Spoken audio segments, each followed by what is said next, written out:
News Channel 5 encourages you to support the tsunami relief effort. Tonight, riveting new video of the killer tsunami as it blasted ashore and the incredible destruction in the minutes just after it hit. The death toll rises sharply as thousands more bodies are found near the epicenter.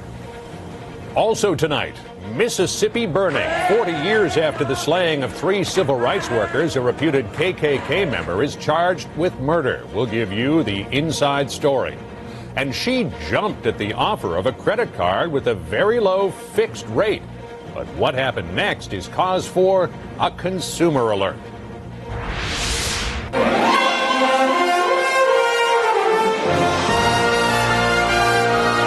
This is the CBS Evening News with Dan Rather reporting tonight from Sri Lanka and John Roberts in New York.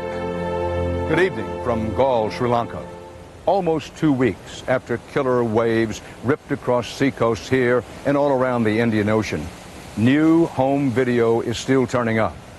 December 26th, seaside strollers on the southern tip of India. Suddenly, giant waves thunder against the high stone seawall. That wall held, but elsewhere in India, the death toll rose today to more than 10,000. The toll in Indonesia is still far higher than all the other countries combined. 7,000 more bodies have been found there, pushing the total in that one country to more than 101,000. And here in Sri Lanka, we now have the first pictures of the immediate aftermath of the catastrophe. Dramatic new documentation of how 30,000 lives were lost on the island of Sri Lanka alone surfaced today, showing the force of the tsunami as it crashed ashore here. A tidal wave that was really a series of waves, deadly to men, women, and children unable to pull themselves to safety. Survivors tried in vain to revive dead relatives. Maybe the best way to see and absorb this is in silence. 2 of the world's most powerful men, UN Secretary General Kofi Annan and U.S. Secretary of State Colin Powell, came here today to bear witness to the huge death toll on this small island. It's more than just walls that have been knocked down or buildings that have been crushed, but lives that were crushed and snuffed out. Other Americans were assessing the damage too. U.S. Marines and airmen on a remote Sri Lankan landing strip, trying to figure out where to airlift in promised American assistance. And the airlift would bring in aid and equipment for the Marines that are coming in. For the American troops here, some with recent duty in shooting wars, the reception in Sri Lanka is one of tea and hospitality. I'm really happy to be here helping out the Sri Lankans. It is definitely nice not to be flying around and getting shot at. Only by air can you even begin to get a sense of the vastness of the tsunami's damage. And it's the only way you can get to remote villages like this one, which lost its bridge and many, many houses. These were not mud huts that were knocked down or thatched cottages. This is double brick concrete walls. People here say the waves literally followed them inland. Big wave came this way. And it went very deep into this part of the coast. Now the cleanup is underway, long and laborious. The going is slow, one armload at a time, sometimes with vehicular assistance, sometimes powered by oxen. It's difficult to distribute even packs of clothing to a displaced person's camp on the other side of the river. The only thing working is people power and small boats. Still, Colonel Jagath Diaz says no one here is starving. So they're okay? Yeah, for the moment. Yeah. Bad as things are for people here, and they are bad indeed, things are even worse in Indonesia, where the tsunami hit first. CBS's Lee Cowan reports from the island of Sumatra on the discovery of another 7,000 bodies, most of them in a single town. The victims were found in Malabo, the city closest to the center of the quake and where the destruction is nothing short of complete. Out of the roughly 40,000 residents who once lived in this fishing village, it's estimated at least a third of them were washed out to sea, children mostly. In Banda Aceh, a new effort is underway to try and reunite parents with lost children, but with a single computer, it's achingly insufficient. and most people's family records disappeared when the waves did. Like everywhere across this island nation, it seems every time there is one body buried, 10 more are waiting to be buried. If there's any testament to just where we are in this cleanup now nearly 2 weeks in, this is it. Another mass grave, bodies still lying inside that should have been covered up, but it's still open, waiting for more. Life may not be flourishing here, but it is slowly making a comeback. Water purification centers are finally open. This one operated by the Australians, where they give handouts, get handshakes, and even the occasional hug. A local imam suggested today that all this Western goodwill has turned into good politics, too. And that's saying a lot for a Muslim country that polls only recently showed was 83% anti-American. Islamic groups, however, are playing a role in the emergency effort here, and there are a handful with ties to extremist organizations. Christian aid agencies have been told to keep a low profile, and a few say they've even been told not to fly on U.S. helicopters, just in case they become a target. But as the week draws to a close, the overwhelming consideration is pain, not politics. In a place where someone is considered lucky to have been buried in a single marked grave, the terror most people are worried about here remains in the eyes of those who lost it all. Lee Cowan, CBS News, Banda Aceh, Indonesia. About 8,000 foreign tourists are listed as dead, missing, or unaccounted for in the tsunami. The number of Americans reported killed rose to 37 today, and the State Department says 2,500 others are not yet accounted for. Correspondent Sheila McVicker reports many foreign tourists, some at resorts in Thailand, took vacation videos that are now chronicles of loss. It was the first morning of their vacation when the waves came in. In front of their eyes, the tiny Thai island was being washed away. 5,000 people were on this island, 800 are confirmed dead, and many, many more are missing. The big wave came from the north and smashed into the village and more or less swept the whole village out to the sea. The Rem family survived because they were late going to the beach. Their story is part of Sweden's national tragedy. Nowhere has it felt more deeply than in their neighborhood in the prosperous Stockholm suburb of Bromma, where for many family vacations in Thailand have become a Christmas ritual. There is now a lot of silence here. Children have lost their parents, or parents have lost their children. There are also examples of complete families wiped out, but one. And these are people we know. In total, 52 Swedes are confirmed dead. Nearly 2,000 more are listed as missing. People here know the numbers, but in many cases, they don't yet know the names. Swedes are still on their long Christmas break, and it won't be until next week, when pupils go back to schools like this one, or people go back to work, that the enormity of what has happened will really hit them. There is a great deal of uncertainty. Some Swedish families are beginning to understand that they may never have a DNA test confirmed, never have a body to bury. No, I can't think of that. There will be no ending. As they mourn their dead and give up hope for the missing, they say they have no words left. It will be a long winter full of tears. Sheila McVicker, CBS News, Bromma, Sweden. I'll be back later in the broadcast with some of the enduring images of the people we've seen here. Right now, John Roberts stateside with more of the day's news. John? Thanks, Dan, and good evening from New York. Drive-by shootings and ambushes killed several policemen in Iraq today, adding to what has been a costly first week in a month scheduled to end with Iraqi elections. Correspondent David Hawkins in Baghdad reports the question facing U.S. and Iraqi officials now is whether enough Iraqi voters will risk going to the polls to make the elections meaningful.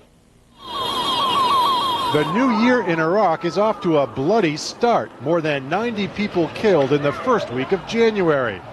There have been a string of suicide car bombings.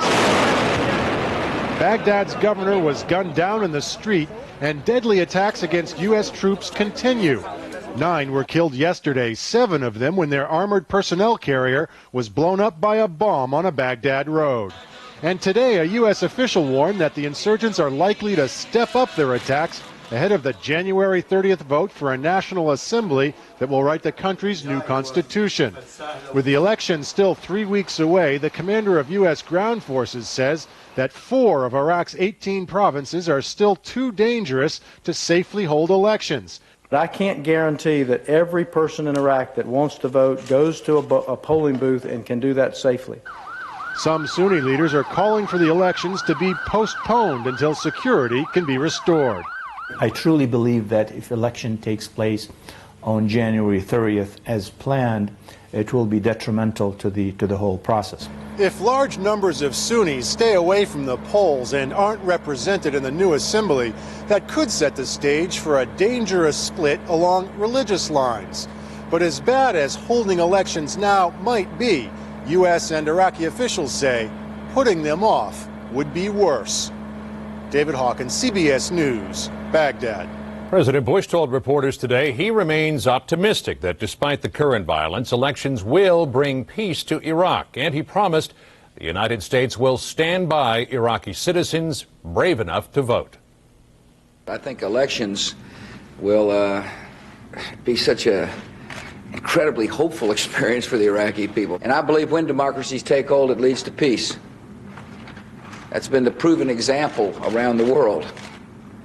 Democracies equal peace.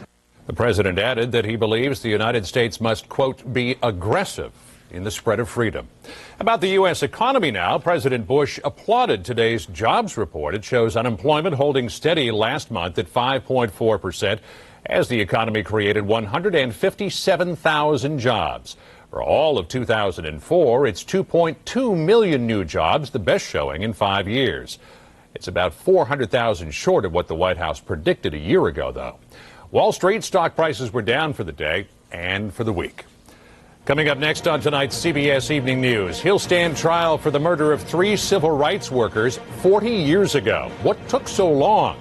We'll give you the inside story. Later, the low fixed rate on her new credit card suddenly shot up, way up. Could it happen to you? A Friday consumer alert. But first, Dan Rather with this note. CBS News honors fallen heroes. Tyler Pruitt, a bundle of energy who loved people and lived life to the fullest. He enlisted as a medic. Colorblind, it was the only way he could serve in the field. Mortally wounded in an attack on his Humvee, his organs were donated for transplant. At his funeral, his family released a rainbow of balloons as a sign Pruitt could finally see color. Sore throat pain. It's hard to work, hard to think. No time for ordinary drops. End your sore throat emergency fast with the strongest Cepacol lozenges ever. Cepacol numbs sore throat pain fast with Menthocane action. Menthocane, 2 anesthetics for fast relief. So effective it's #1 in hospitals. The pain is gone. And try new Cepacol dual action spray. Numbs pain on contact, coats your throat for comfort. Cepacol ends your sore throat emergency. Says gel on the bottle. But it also says liquid. Drano Max Gel is a real gel. It's over 50% thicker, so it clears clogs better. Using that liquid plumber gel just doesn't make any sense. Drano Max Gel cleared it. I have eyes, Florence. Nothing's thicker, nothing's better. I swim, I jog. I love junk food. Sometimes even I get constipation. X-Lax gives you gentle relief, regular for a little help, and maximum strength too. X-Lax for regular people who sometimes aren't.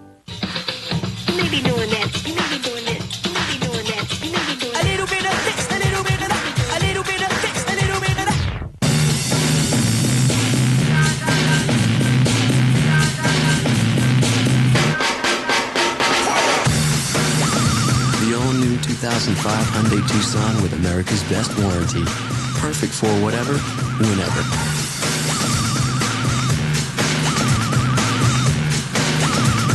Denture wearers, we stained a string of pearls in barbecue sauce, not just to prove the stain-removing strength of Efferdent Plus or the freshening power of its Listerine ingredients, but to give every denture wearer the confidence to show those pearly whites. The confident clean of Efferdent Plus. Our hair is straight and curly, and for millions of us, it's thinning, mostly because of heredity. Women's Rogaine can help. It has the only FDA-approved ingredient proven to regrow hair in women. The sooner you start using Rogaine, the better Rogaine works. Look, I finished our taxes. Are you sure we did it right? Yeah, with TurboTax software, I just answered simple questions and it put the answers in all the right forms. Did we get all our deductions? Even ones I didn't think of. What if we made a mistake? TurboTax checks for errors. Calculations are guaranteed accurate. Are you sure the IRS got it? I got an e-file confirmation. So that's it? We're done? Yep, got a refund today.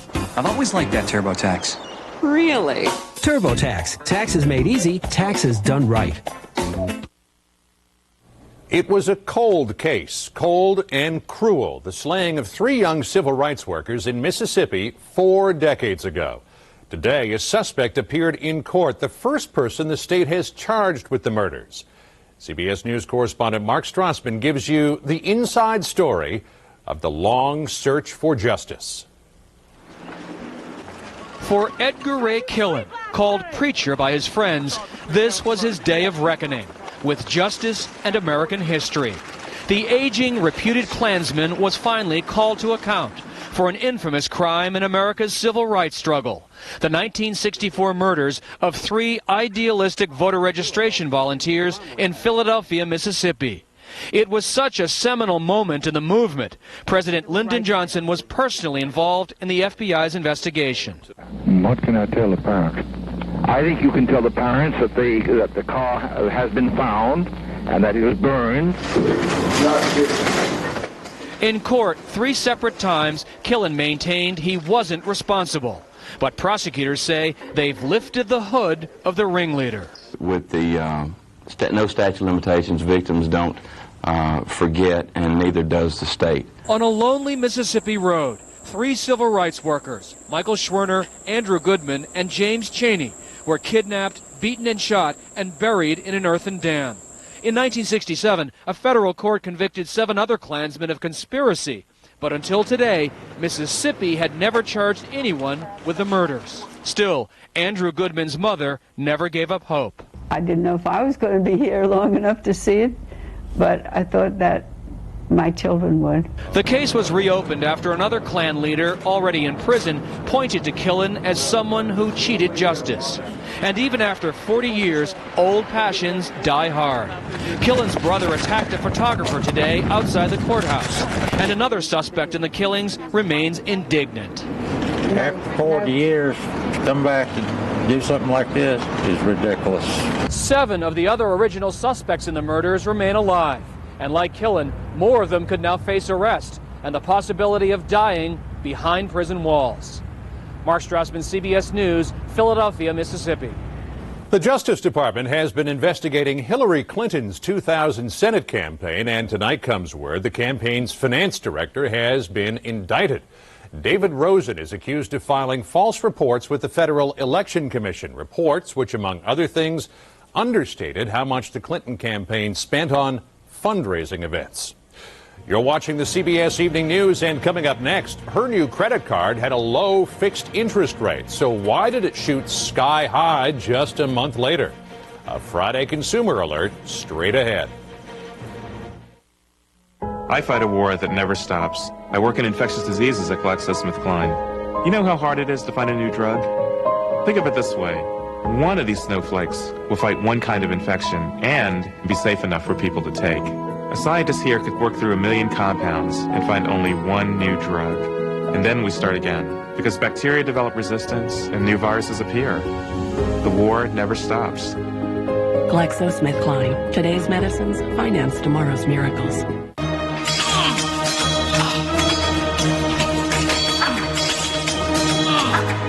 Right on target. Now you can target only your gray hair with Just for Men. In 5 easy minutes, it replaces gray with subtle tones for a natural look. You're right on target. Right on target. Just for Men, the Rejuvenator. Start the day with a splash. Right on the blue. Oh, she touches your skin. It just feels better with an Aqua Velva Man. More and more denture wearers choose Polygrip's Ooze Control Tip. It goes on thinner and flatter? Unlike Fixodent's Tip, it spreads a thin, flat ribbon for less ooze. I get all the hold without all the ooze. Try Polygrip's unique tip. Less ooze. It's big news. Introducing the new look of Serenity Bladder Control. With a fresh white top sheet to help keep you dry, high-rising soft sides, and now with Odosorb Plus to help prevent odors. Designed to leave you feeling fresh as a Well, you know. For a kitchen so clean it sparkles, use new Formula 409. 409's deep cleansing formula strips away impurities for a brilliant clean. Let your kitchen shine with Formula 409. How fast do VapoRub's cooling vapors start to work so you can feel like you're breathing? So fast, we have time to show it to you again. Can your cold medicine do that? Something smells good. Delivery? It's not delivery, it's DiGiorno. DiGiorno? Get out. You fixed the oven. You fixed the oven? You are handy. I'm calling Mother. Pizza? Introducing DiGiorno Microwave Pizza. Rises up golden brown in minutes. For oven-baked taste in a hurry, it's not delivery, it's DiGiorno. Microwave. Microwave, huh? At least I fixed something. In a quiet neighborhood, the wife of a prominent heart surgeon is murdered. And after he came down the embankment, he entered this pipe. Who fired the shot in the dark? This would make a perfect episode of CSI. A 48 Hours mystery, Saturday.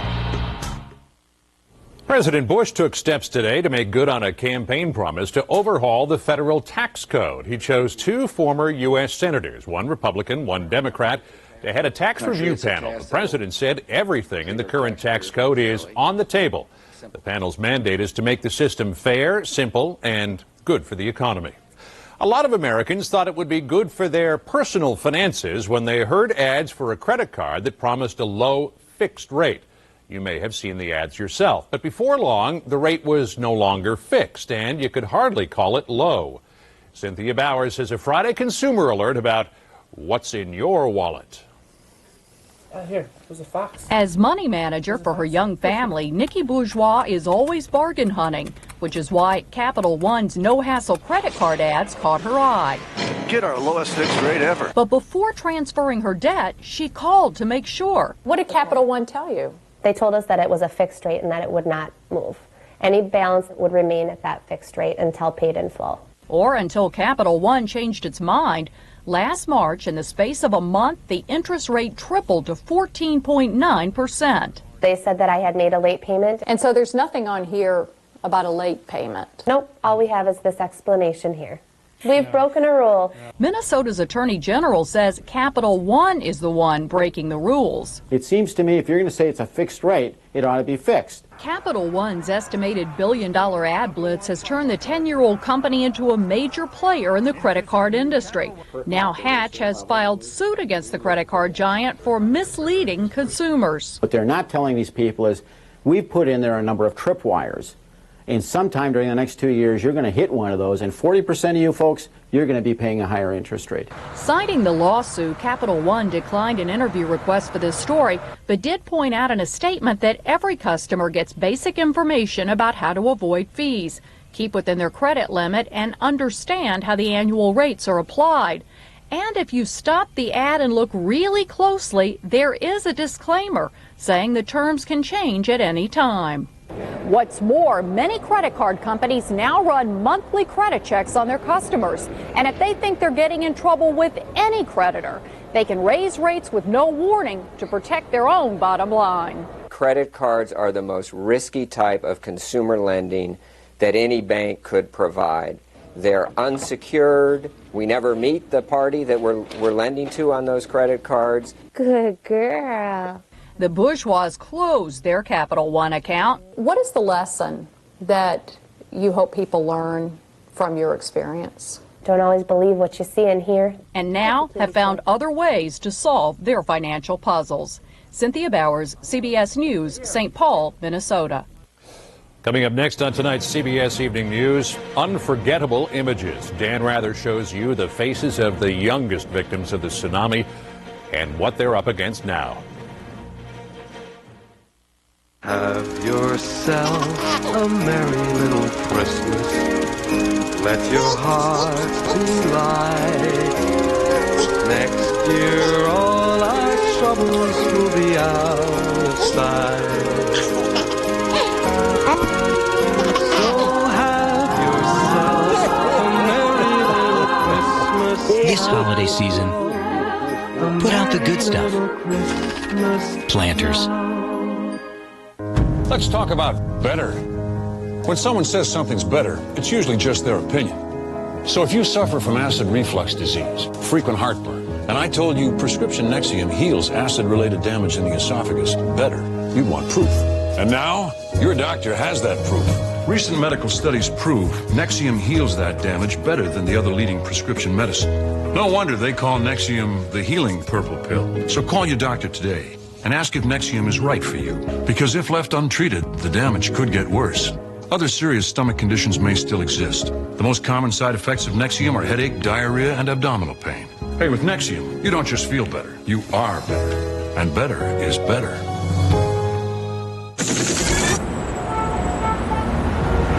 9 out of 10 lacking whole grains in diet. I'm probably one of the 9. I guess I need to eat more whole grains. I think that thing is big, man. Big news. I was really worried. I couldn't remember my own grandson's name. Dad was having trouble doing everyday things, so I got him to the doctor right away. Problems like these could be signs of Alzheimer's. If it's Alzheimer's, prescription treatment can help. Talk to your doctor. For mild to moderate Alzheimer's, Aricept is the #1 prescribed Alzheimer's medication worldwide. It is well tolerated, but not for everyone. People at risk for stomach ulcers or who take certain other medicines should tell their doctors because serious stomach problems such as bleeding may get worse. Some people experience fainting. Common side effects are nausea, diarrhea, vomiting, not sleeping well, muscle cramps, feeling tired or not feeling hungry. In studies, these were usually mild and temporary. Aricept is helping him do better. My life is far too important to just give up without a fight. See your doctor as soon as you can and ask about the #1 prescribed Alzheimer's medicine, Aricept. The couple accused of cutting their little baby's throat has been sentenced. You decide if the punishment fits the crime when you see our story tonight at 6. Back now from Sri Lanka. So much death, so much destruction throughout this wide tsunami zone. It's impossible to be here and not still be shaken by it all. But the enduring images of the tragedy also include the incredible fight for survival. To save the millions left stranded is an awesome task. Airmen, Marines, sailors, soldiers from dozens of countries are pitching in, struggling to get each new victim to safety. The will to survive is always there. Its power reaches through each frame of film.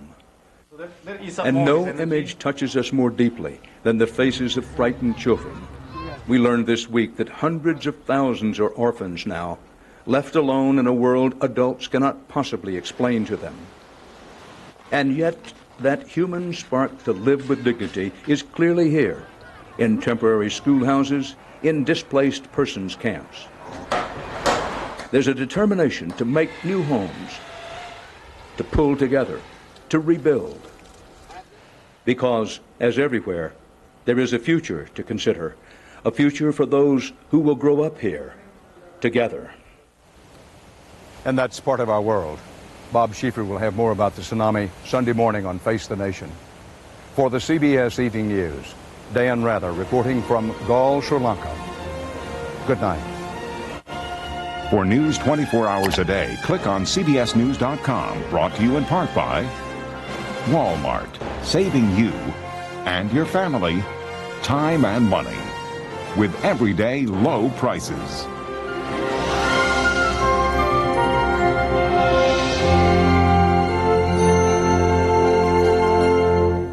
This is CBS.